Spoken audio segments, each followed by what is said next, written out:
20 de diciembre estamos cerrando esta semana, casi cerrando ya este 2024 y llega el momento de repasar los números del día. 55 fallecidos confirmados en lo que va del año en el tapón del Darién, cruzando esta selva muy densa, muy compleja, geográficamente y socialmente por las cosas que suceden allí y que se convierte en el principal paso para muchos de los migrantes que están en distintos países de Sudamérica y que quieren llegar hacia los Estados Unidos, para lo cual tienen que atravesar este cruce selvático entre Colombia y Panamá para cruzar Centroamérica y llegar a los Estados Unidos. El gobierno panameño reportó 55 muertes producidas por distintas circunstancias en este cruce, donde hay tantas organizaciones criminales operando distintos delitos. Además, reportó 180 niños encontrados abandonados en esta selva, en condiciones, muchos de ellos, críticas. Algunos porque sus padres los dejaron allí a propósito, otros porque sus padres no pudieron continuar, otros porque se perdieron. Bueno, distintas tragedias que se producen en este lugar tan delicado en términos humanitarios. Y una estadística que muestra también que siguen siendo números altísimos, porque fueron 300.000 las personas que estima Panamá que cruzaron por allí este año, pero que están por debajo del año récord que fue 2023, cuando se había llegado al 500.000 de personas. Lo dramático, insisto, es 55 murieron cruzando este tapón selvático tan peligroso.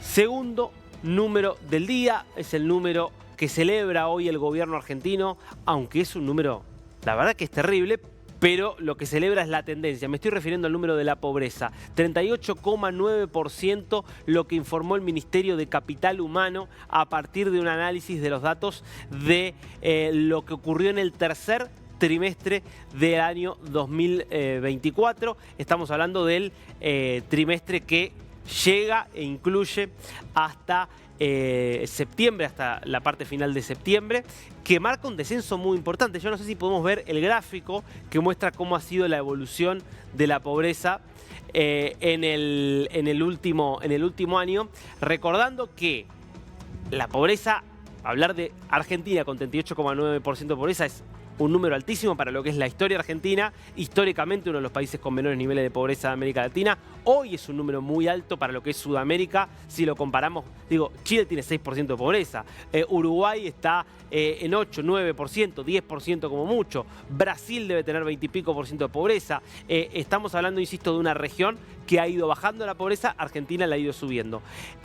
Esto era sobre todo un problema para el gobierno, porque las primeras medidas que tomó de una liberación de muchísimos precios que estaban congelados, las tarifas, el transporte y además una devaluación del tipo de cambio oficial a finales del año pasado, es decir, cuando ni bien asumió el gobierno, disparó la pobreza. Fíjate lo que es la evolución de la pobreza.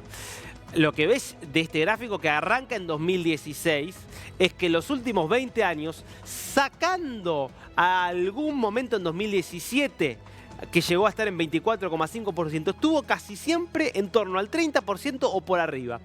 Y lo que vos estás viendo es cómo, si nos paramos en la pandemia, llega a 47%, fíjate, 2020, baja levemente, llegando a 34% en 2022, me corro un poquitito hacia acá, cierra el gobierno de Alberto Fernández entre, lo podemos ver, el cuarto trimestre del año pasado estaba en, el tercer trimestre del año pasado en realidad estaba en 38,6%, en el último trimestre sube a 45%, pero ahí podríamos decir, en parte tiene que ver también con las medidas que tomó el gobierno de Javier Milei. El punto es que en el primer trimestre del año había subido a 54%, 54% había subido en el primer trimestre del año, y fíjate vos cómo baja a 50% en el segundo trimestre y a 38,9% en este tercer trimestre. Cree el gobierno que en el cuarto trimestre, es decir, cuando se complete el número de diciembre, va a consolidarse incluso esta baja, lo cual sería un logro importante porque estarías marcando una pobreza menor incluso a la que dejó el gobierno anterior, pero con una inflación controlada, con las tarifas controladas, con un presupuesto público equilibrado y por lo tanto con la perspectiva de que pueda seguir bajando. Porque si no hay inflación y la economía crece, la pobreza tiene que tender a bajar. Repasamos las caras del día, ¿te parece? Importante este rostro porque es uno de los protagonistas de lo que está pasando hoy en Siria. Me estoy refiriendo a Nasir Mohammad al-Qadri, el nuevo ministro de Educación de Siria, que anunció en las últimas horas el enfoque que va a tener este gobierno de transición que lidera Ahmed al-Sharaa. Estamos hablando del ex Mohamed, el ex justamente Mohamed al-Jolani, este líder de Al-Qaeda que termina reconvirtiéndose como líder de HTS, la Organización para la Liberación del Levante, y que lleva adelante la ofensiva que derroca a Bashar al-Assad. ¿Qué dijo respecto a su enfoque sobre la educación? Que va a haber, perdón, que va a haber equilibrio y no...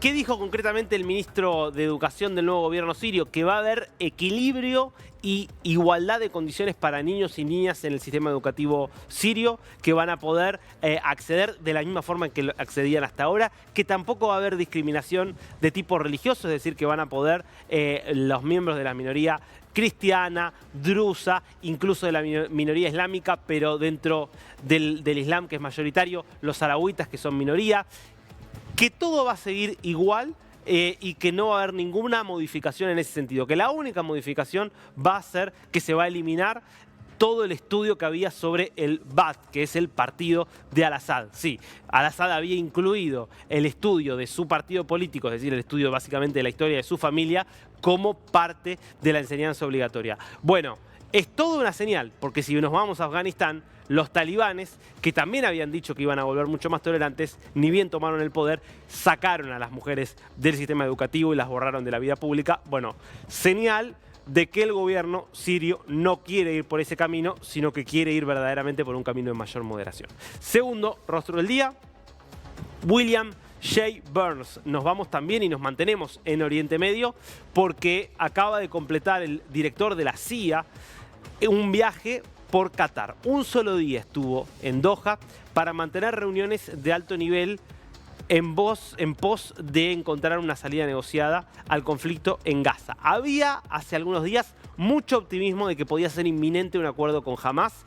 Burns se fue ayer de Doha sin hacer ningún anuncio y aparentemente, según, por ejemplo, ha informado The Washington Post de fuentes cercanas al titular de la CIA, sin que haya demasiados avances. Es decir, que todavía hay que esperar, me parece, algunas semanas más para que se llegue a una resolución entre Israel y el grupo terrorista Hamas. Entre otras cosas, ¿cuáles son las diferencias? Bueno, lo que quiere Israel, por supuesto, es la liberación de prácticamente todos los rehenes.